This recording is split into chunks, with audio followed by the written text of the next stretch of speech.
呢個經典謎語，睇下你識唔識答。乜嘢只會係升唔會跌？如果你聰明嘅話，你會話年齡；但如果你實際嘅話，你會話歲。衰項好似永遠只會加，減稅就好似青春不老一樣咁難揾。最近紐西蘭政府宣布減免燃油稅，真係令人大感意外。但唔好咁快慶祝住，等我哋深入分析一下呢一單新聞，睇下背後究竟係減稅定係變相加稅。喂，你喺邊啊？人在冰室。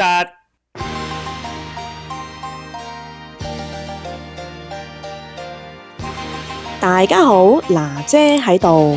咦，今日我聽到阿里神咧有個新嘅消息喎，係關於今個月紐西蘭咧就宣布佢哋嘅燃油稅咧減免，恭喜晒！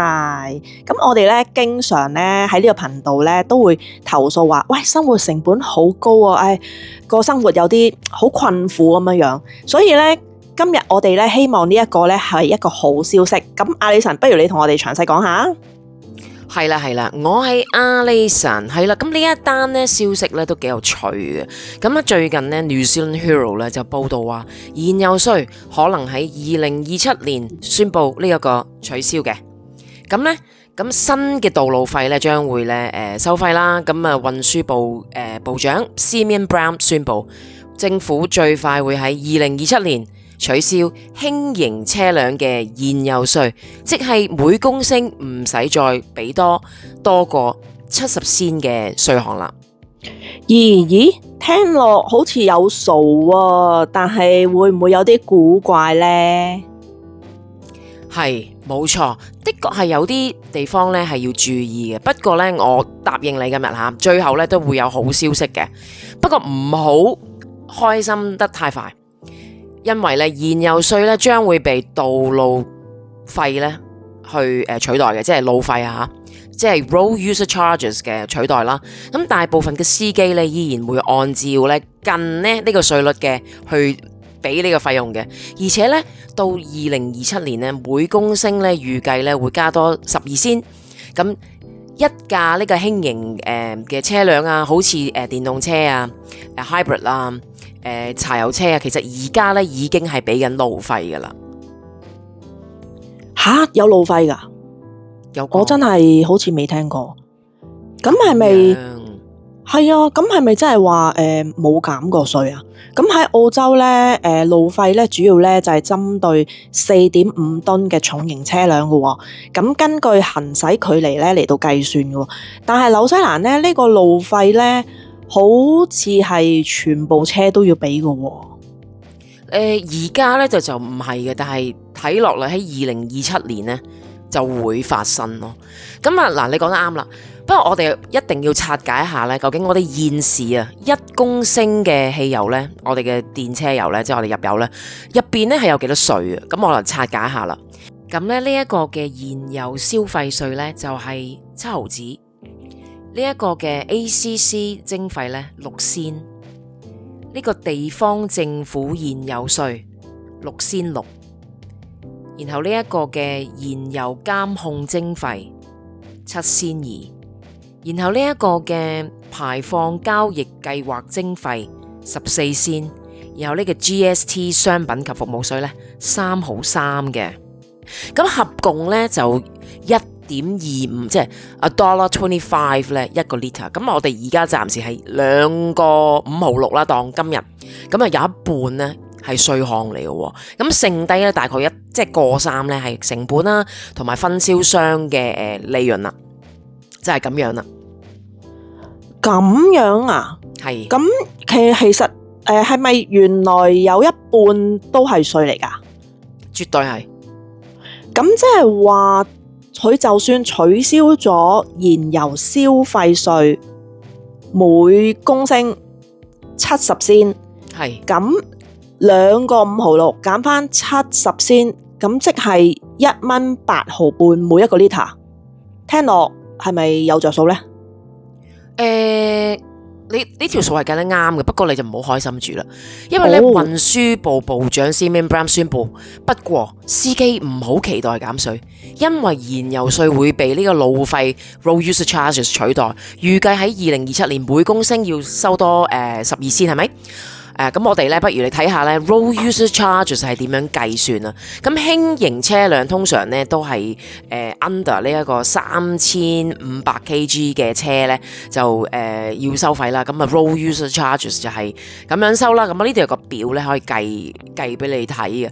咁就我架車咧，嗱我而家架車咧就係1.3即係liter 嘅棍波咁計啦，咁我大概咧就100嘅 kilometers 咧用7 lit， 咁就我計出嚟咧就係呢一個每 liter 咧到2027年咧係要加多1.09 仙嘅，係啦。其實咧，我諗到另外一樣嘢就係話，之前你嗰個燃油稅咧。咁如果係電車嘅話，咁咪唔使俾咯。可唔可以咁樣講？唔係㗎，電車係而家一路都俾㗎。我哋之前咧年頭做咗個 video 咧，就係話紐西蘭開始徵收呢個 road user charges for all 呢一個嘅電，即係 you know electric cars EV。其實 EV 喺度收緊㗎啦，已經。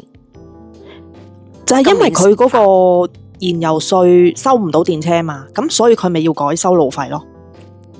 會唔會係咁嘅意思啊？係咯，因為而家好多車佢都係轉做電車啦，咁你咪變咗唔使用油咯，唔使用油佢嘅收嘅燃油稅咪會少咗咯。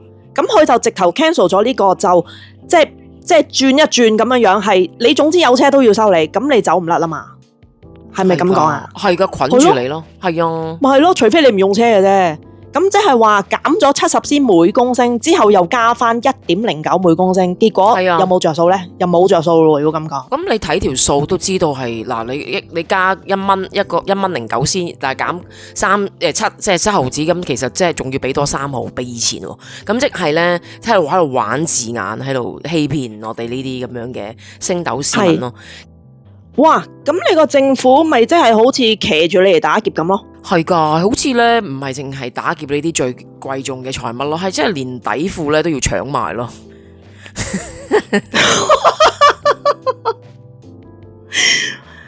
咁啊 Simon Brown 係真係冇講清楚咧，其實咧每公升咧嘅成本最尾啊係比以前貴嘅。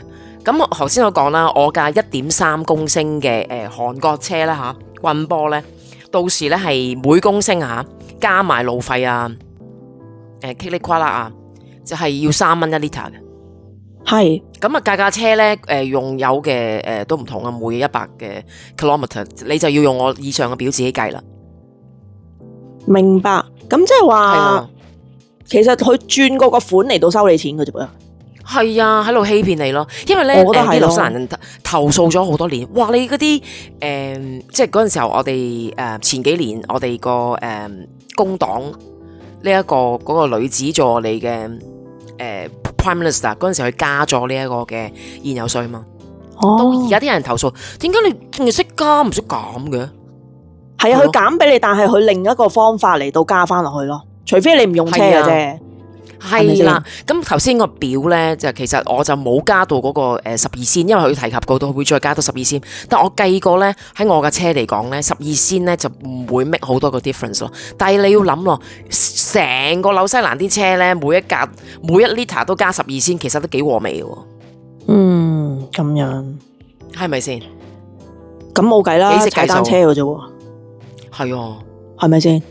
你一係就譬如你要翻工嘅，咁可能你個區個幾個人一齊夾埋就揸台車，咁然後3個分翻，咁樣得唔得啊？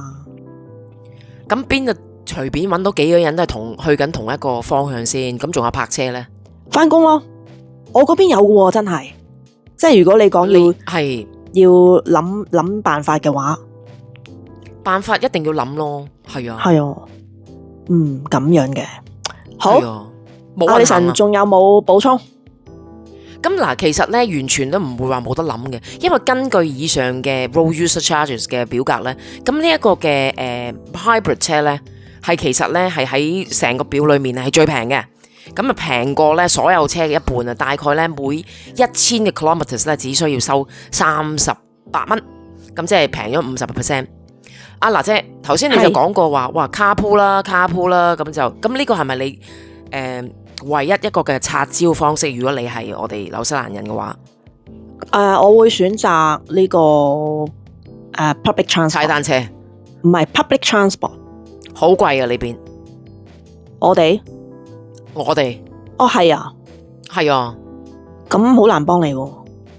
因為我有同啲朋友傾偈，咁佢哋就話佢哋出去市區翻工咧，係啊，其實佢哋個費用咧係要10幾蚊嘅來回，係，你當一程6蚊，咁2程係12，仲貴過入油。咁我哋都要啦，係啊，自己都要諗啦10蚊，冇辦法啦。係冇辦法。Anyway，係啊咁不如大家睇下你哋點睇，有啲咩諗法同我哋分享一下。咁如果你中意我哋嘅節目，記得 CLSS 我哋 share 俾你嘅朋友，仲要 subscribe 俾我哋，下次就唔會錯過我哋有最新嘅內容。咁我哋下次見啦，拜拜。下一次再見，拜拜。